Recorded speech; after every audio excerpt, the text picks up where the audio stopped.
Bismillahirrahmanirrahim. Assalamualaikum warahmatullahi wabarakatuh.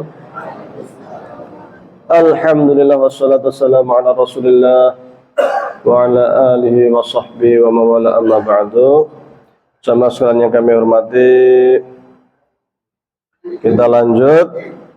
Jadi niat kita di dalam menuntut ilmu yaitu mencari ridha Allah wad daral akhirah, dan juga demi mendapatkan kebahagiaan akhirat.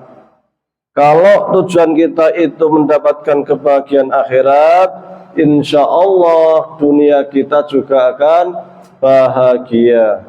Tetapi kalau orang hanya mencari kebahagiaan dunia, umumnya dunianya tidak dapat, akhiratnya tidak dapat. Meskipun secara zahir, secara nampak yang kita lihat dengan mata kita, seseorang itu bahagia, kaya raya, rumah mewah, mobilnya luar biasa banyaknya, seakan-akan bahagia. Tapi bisa jadi dia banyak masalah dengan istrinya, bisa jadi anaknya narkoba, bisa jadi ternyata macam-macam, keluarganya ada yang sakit-sakitan terus.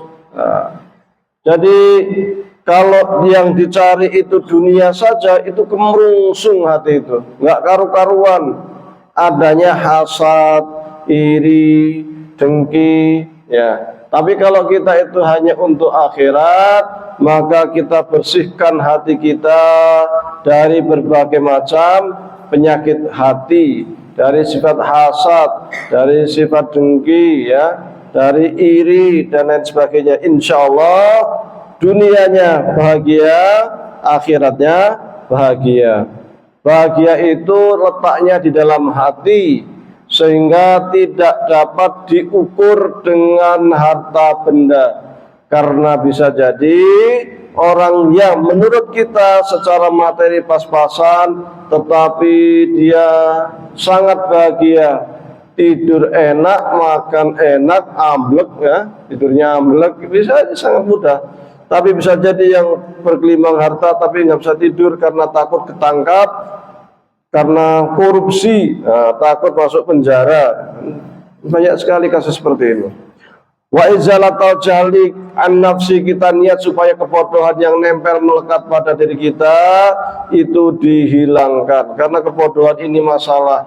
Kenapa dunia Islam saat ini terbelakang? Karena kebanyakan dunia Islam itu bodoh, ya, tidak mampu menguasai teknologi, tidak menguasai ekonomi, tidak menguasai militer. Padahal yang negara-negara yang menguasai dunia itu mereka yang memang kuat dari sisi ekonomi, kuat di sisi militer, kuat di dalam penguasaan teknologinya.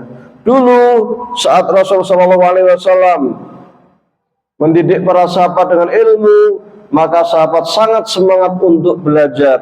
Dan sahabat pun semangat untuk menularkan ilmunya kepada para tabi'in untuk belajar. Tabi'in pun semangat untuk menularkan ilmu-ilmunya kepada generasi setelahnya, at-tabi'in, at-tabi'in.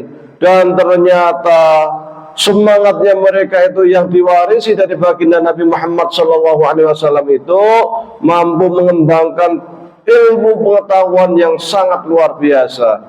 Kalau kita menuju membuka perpustakaan-perpustakaan Islam, perpustakaan-perpustakaan besar di dunia, kita hanya bisa geleng-geleng kepala. Kenapa? Betapa ulama kita dulu menulis buku yang sangat banyak. Tafsir saja luar biasa banyaknya, dan berjilid-jilid, ada yang sampai 30-an jilid. Bukan hanya terkait ilmu agama, terkait kimia, terkait astronomi, terkait kedokteran, luar biasa. Itu ulama kita saking semangatnya, dan itu masih bisa kita saksikan hingga saat ini. Kita masih bisa buka buku karya ulama-ulama kita, dan itu menjadi warisan intelektual yang sangat berharga yang hanya dimiliki oleh umat Islam. Tidak ada agama lain kok punya gudang perpustakaan, punya peninggalan ilmu yang diwarisi oleh generasi sebelum mereka. Enggak ada. Entah Kristen, entah Yahudi, entah Buddha, entah Hindu, entah Konghucu, enggak ada. Tapi umat Islam, kita lihat perpustakaan dunia, sampai sampai ke Sorbonne sama, sampai di Amerika sama. Itu luar biasa. Di Al-Azhar manuskrip itu buku yang belum disentuh, belum dijamah. Karya ulama kita yang belum dicetak, masih tulisan tangan. Satu perpustakaan saja itu masih ada 150-an ribu judul buku yang belum dicetak. Ya. Ini satu judul ini kadang berjilid-jilid. Ini baru satu perpus. Ini belum yang ini masih ditambah lagi yang sudah jutaan. Bisa kita lihat di Maktabah Syamilah. Maktabah Syamilah itu yang punya saya 60 giga itu ratusan ribu buku, itu luar biasa, masya Allah itu. Ya. Belum di maktabah yang ada di Turki, belum yang ada di Suriah, di mana-mana di Saudi, banyak sekali manuskrip ulama kita yang belum dicetak. Padahal yang sudah dicetak saja sangat luar biasa banyaknya. Itu peninggalan intelektual para ulama-ulama kita terdahulu yang menjadi kebanggaan kita sebagai umat Islam. Karena sampai saat ini tidak ada suatu bangsa, suatu umat yang mempunyai peninggalan intelektual begitu melimpah seperti umat Islam. Sayangnya kebanyakan kita sekarang, ya khususnya kita di Indonesia lah, itu banyak yang tidak bisa mengakses kitab-kitab tersebut karena kelemahan kita dalam mendalami bahasa Arab. Kalau kita belajar bahasa Arab, kita baca-baca itu, kita hanya bisa geleng-geleng kepala betapa ulama kita sangat luar biasa, sangat hebat. Wa ansail juhal, supaya menghilangkan, supaya kita nggak mudah dibohongi orang gampang dapusi. Umat Islam itu paling gampang dapusi, ya, karena kita itu husnudzonnya tinggi, ya, husnudzonnya tinggi. Jadi ya begitulah, sehingga ekonomi Indonesia yang sebenarnya mayoritas kita itu umat Islam, yang menguasai ekonomi kita hanya 2%. Dan 2% itu kebanyakan bukan umat Islam. Kok iso? Ya, karena kita ini orangnya ya tahu halal haram lah. Husnudzonnya seperti itu ya. Husnudzonnya kita tahu halal haram. Kalau orang-orang mereka kan yang penting semuanya ditabrak. Ya korupsi, ya suap, ya apa, yang penting jalan, yang penting sugih, kaya. Kalau kita kan enggak. Wa ihya'ad-din, menghidupkan agama. Maka kalau di dalam ilmu maqasid itu ada namanya hifdzuddin, menjaga agama. Menjaga agama ini dibagi menjadi dua. Yang pertama hifdzuddin min haitsu wujudi, menjaga agama supaya tetap eksis. Caranya gimana? Dengan melaksanakan sholat jamaah, dengan adanya azan, dengan adanya syiar-syiar agama, dengan adanya pengajian-pengajian, itu kita untuk menjaga eksistensi agama, biar agama tetap eksis. Dan itu tidak mungkin terwujud kecuali dengan ilmu. Nggak mungkin kita bisa sholat tanpa ilmu, tidak mungkin kita puasa tanpa ilmu. Pengajian pun butuh ustadz, butuh kiai yang memang punya ilmu. Juga kita harus menjaga agama min haitsu adami, supaya agama ini tidak sirna. Di antaranya apa? Tatkala ada kelompok non-muslim yang menghina, yang mencerca agama kita, maka kita siap untuk berada di garis depan membela agama. Ketika umat Islam diserang oleh bangsa lain, oleh orang-orang lain yang memusuhi Islam, maka umat Islam punya kewajiban untuk melaksanakan jihad fi sabilillah. Jihad ini merupakan salah satu upaya untuk menjaga agama Islam supaya tetap tegak, ya. Ihya ad-din wa ibqa al-Islam, supaya menjaga agama Islam tetap ada. Agama Islam insya Allah tetap ada, tetapi belum tentu agama Islam itu akan ada di negeri kita. Maka harus kita jaga. Loh, dulu itu umat Islam jaya di Spanyol 600 tahun, membuat peradaban besar di Spanyol 600 tahun. Berbagai macam ilmu pengetahuan berkembang di Spanyol.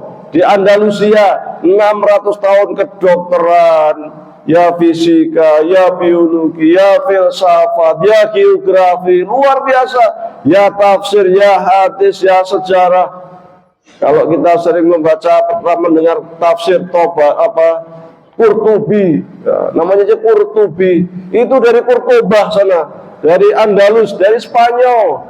Itu diantara sisa-sisanya itu. Atau buku-bukunya Ibnu Hazm Al-Zahiri, itu di Spanyol sana.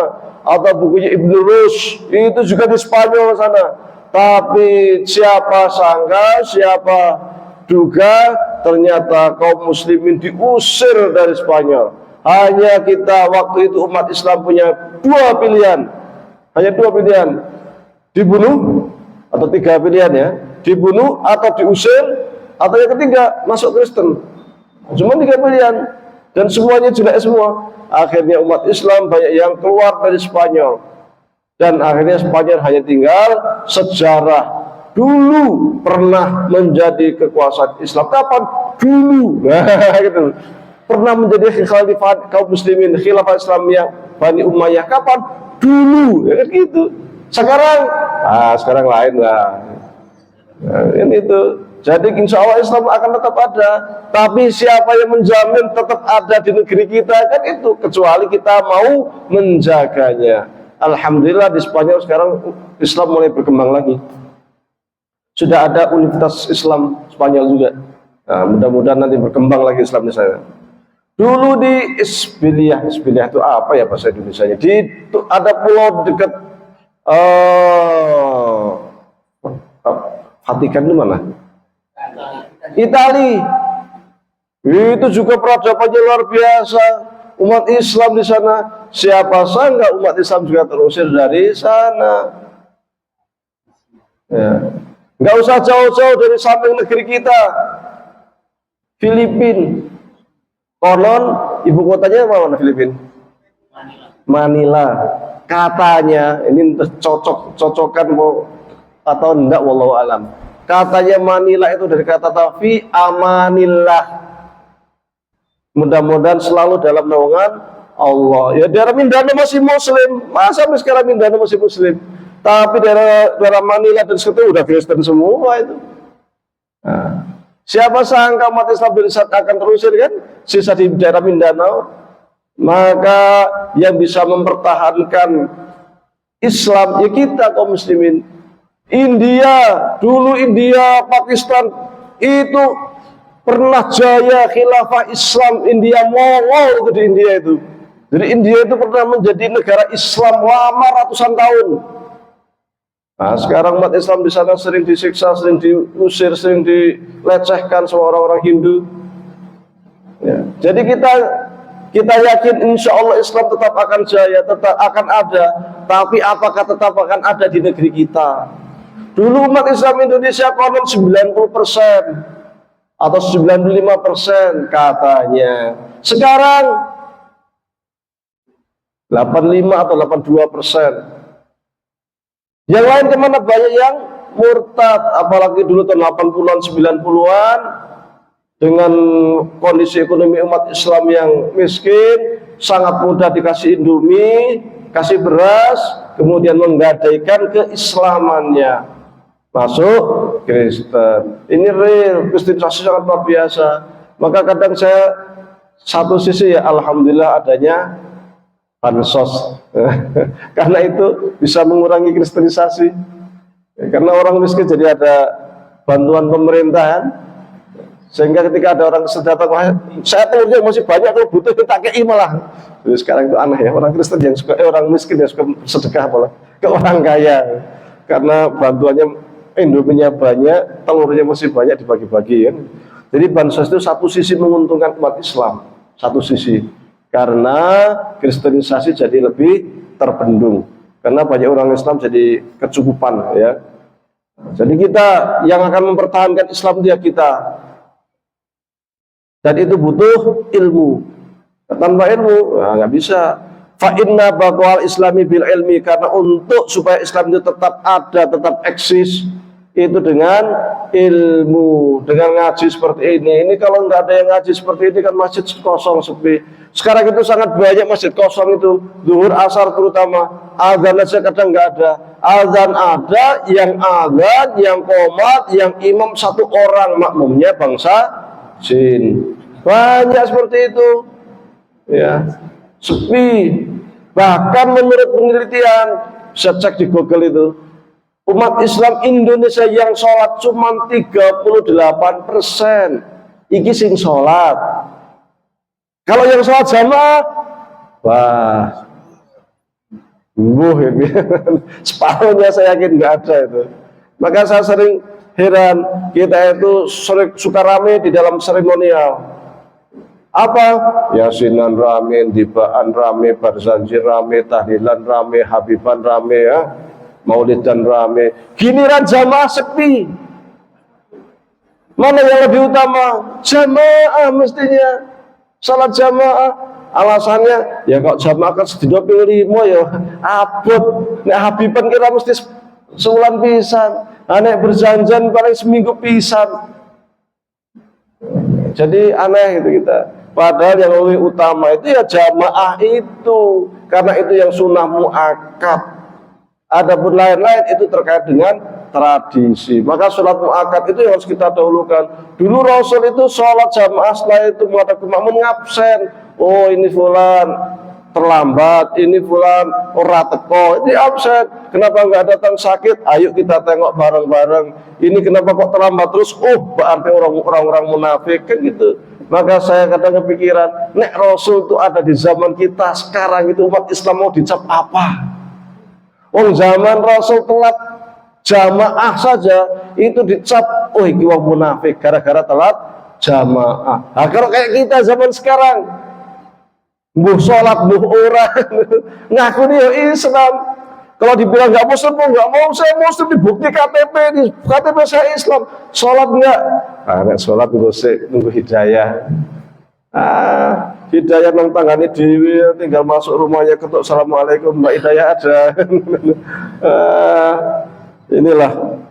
Jadi kalau standar zaman, maka Rasul dulu mengatakan, ashabikan nujum, sahabatku itu bagaikan bintang. Bi'aihimak ihtadaitum. Siapapun yang kamu pegang, kamu ambil untuk jadi teladan, pasti akan memberikan petunjuk kepadamu. Itu sahabat khairul qurun. Satu masa, ini nggak pernah terjadi. Satu masa jumlah orang segitu banyak, di atas 120.000. Sahabat itu konon sebenarnya kisarannya 125.000. Kok satu masa kok wong kok soleh kabeh, rajin ibadah kabeh, rajin jamaah kabeh. Ini kapan bisa terjadi seperti ini? Ini makanya Rasul mengatakan khairul qurun qarni. Sebaik masa itu masa zaman saya. Karena masa yang sangat luar biasa, satu masa 125.000 sahabat kok semuanya baik. Dan Allah sampai mengatakan radhiyallahu anhum wa radu anhu. Allah ridha kepada seluruh sahabat. Kalau Allah sudah ridha itu berarti jaminannya surga. Maka seluruh sahabat itu sudah pasti masuk surga. Satu generasi. Kenapa? Karena mereka para sahabat itu ridha kepada Allah Subhanahu wa taala. Maka Rasul pun mewanti-wanti, jangan kalian mengumpat sahabatku, la tasubbu ashabi. Jangan sekali-kali kamu mengumpat sahabatku, karena andai pun engkau berinfak segede gunung, kalau di sini Gunung Sindoro lah ya, itu tidak akan pernah menyamai sekupu amaliyah sahabat. Nggak akan bisa nyamai sepupunya.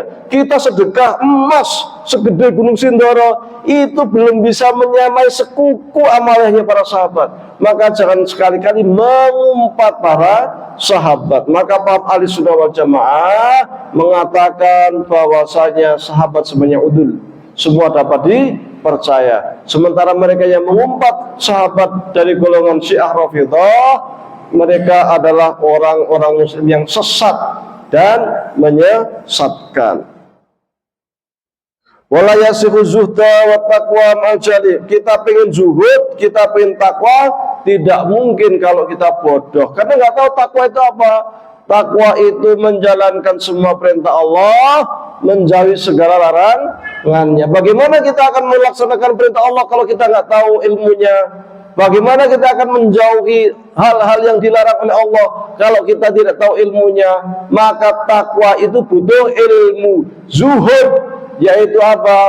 Mengedepankan akhirat dari urusan dunia, itu butuh ilmu. Kalau tanpa ilmu dikira zuhud itu meninggalkan dunia tanpa kerja sama sekali. Nang masjid tok kerjaane zikir, sholat, ngaji tok, itu bukan zuhud. Dulu pernah ada pada masa Umar bin Khattab, ada orang yang kerja aja di masjid, ada satu sahabat yang ngasih makan, duhur kirim bayan, maghrib kirim panganan. Apa kata Umar? Kamu itu jauh lebih baik. Maksudnya orang yang ngasih makanan itu, kamu itu jauh lebih baik dibanding sahabatmu yang dikasih makan itu.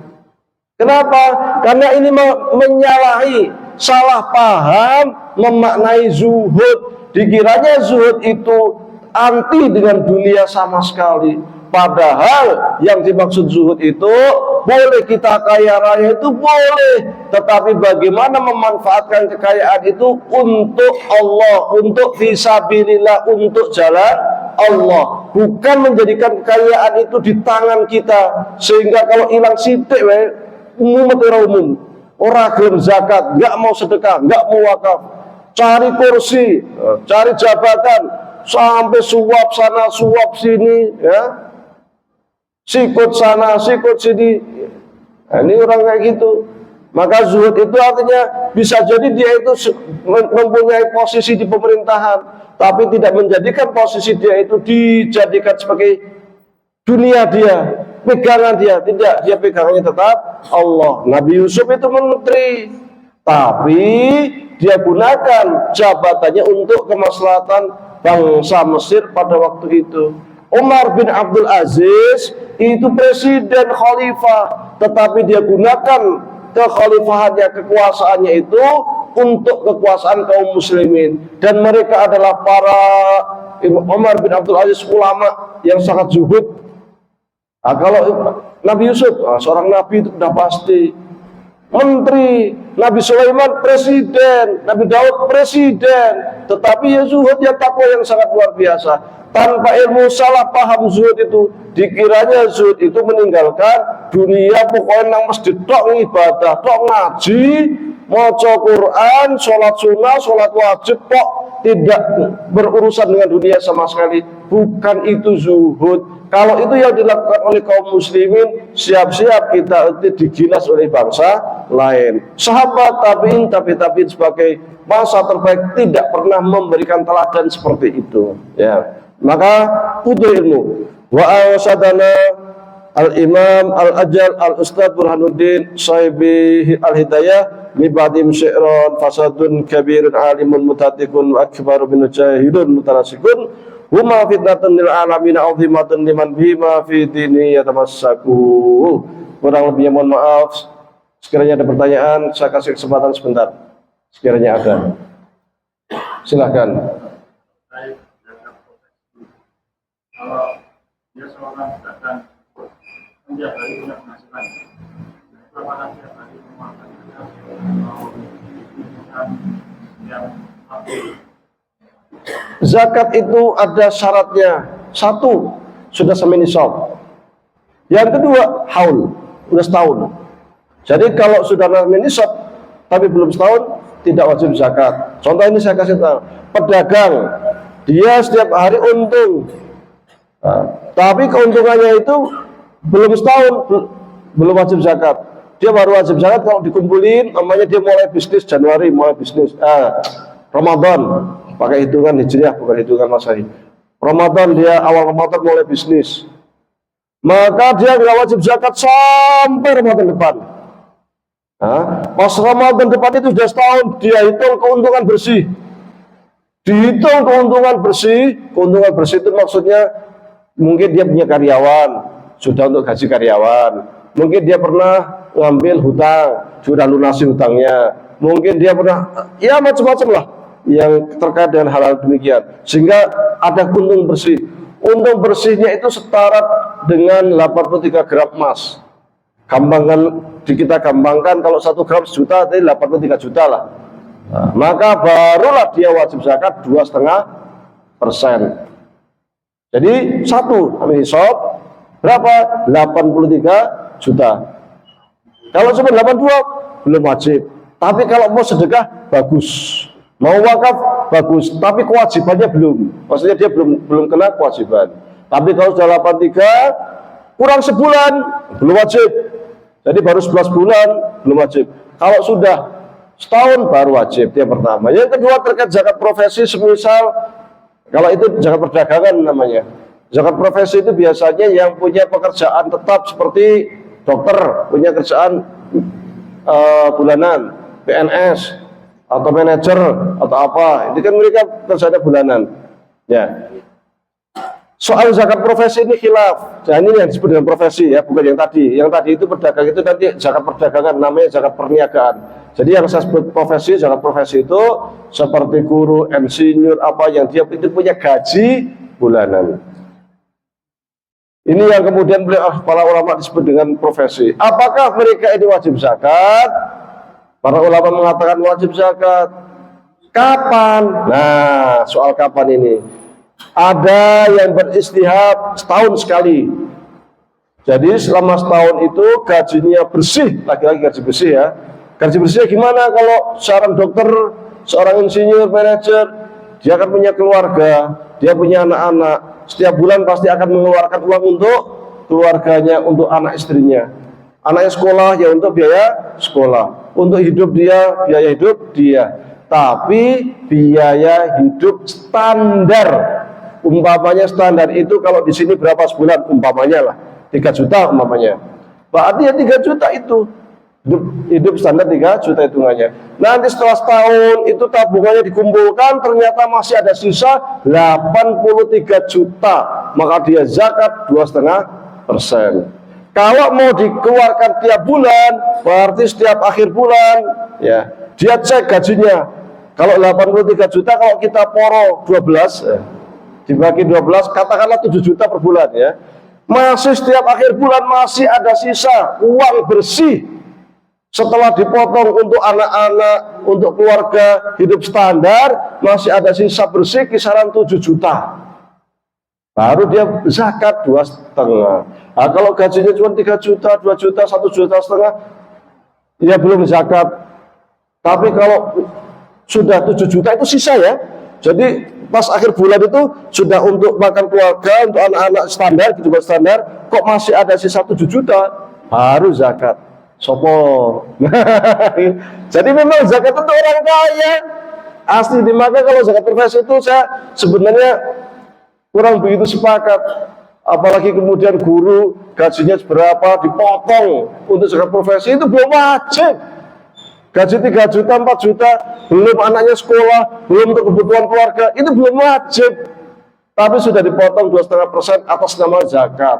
Maka ambil zakat, hati-hati, terutama lazismu, hati-hati terkait dengan zakat profesi. Jangan mewajibkan sesuatu yang orang itu sesungguhnya belum wajib.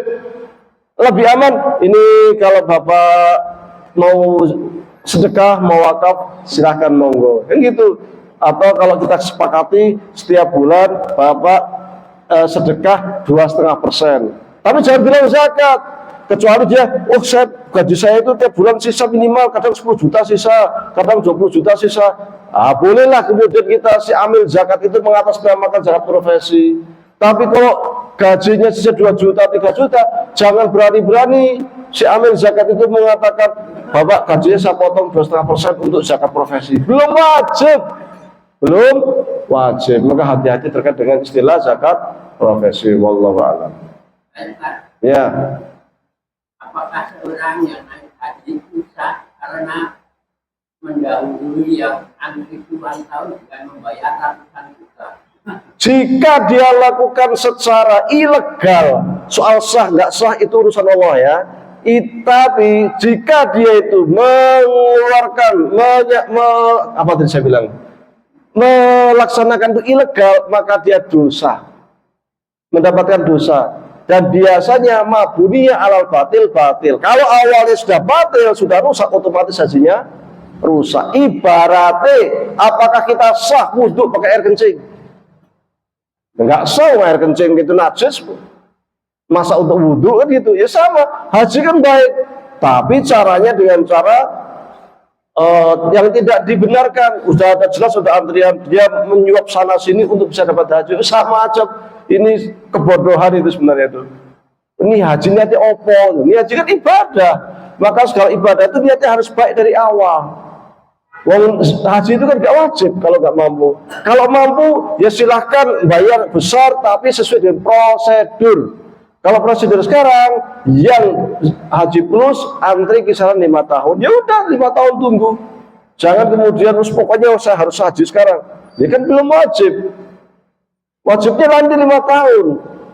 Karena kan manis tatoa itu terkait dengan harta, dengan kesehatan. Termasuk manis tatoa itu ya dengan sistem administrasi negara.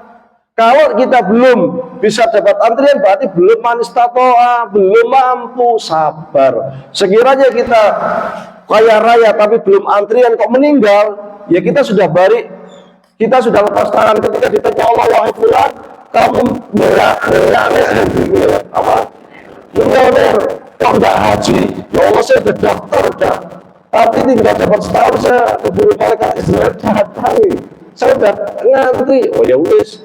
Kita sudah punya jawaban di sisi Allah. Artinya kita belum istitoah, belum sanggup karena secara administrasi belum sanggup. Maka seperti itu tuh batil. Kalau sah tidaknya haji, wallahu alam, tapi yang jelas batil. Batil itu dosa. Maka jangan sampai kok niatnya apik haji malah untuk dosain. Wah, ini jangan sampai, wallahu alam.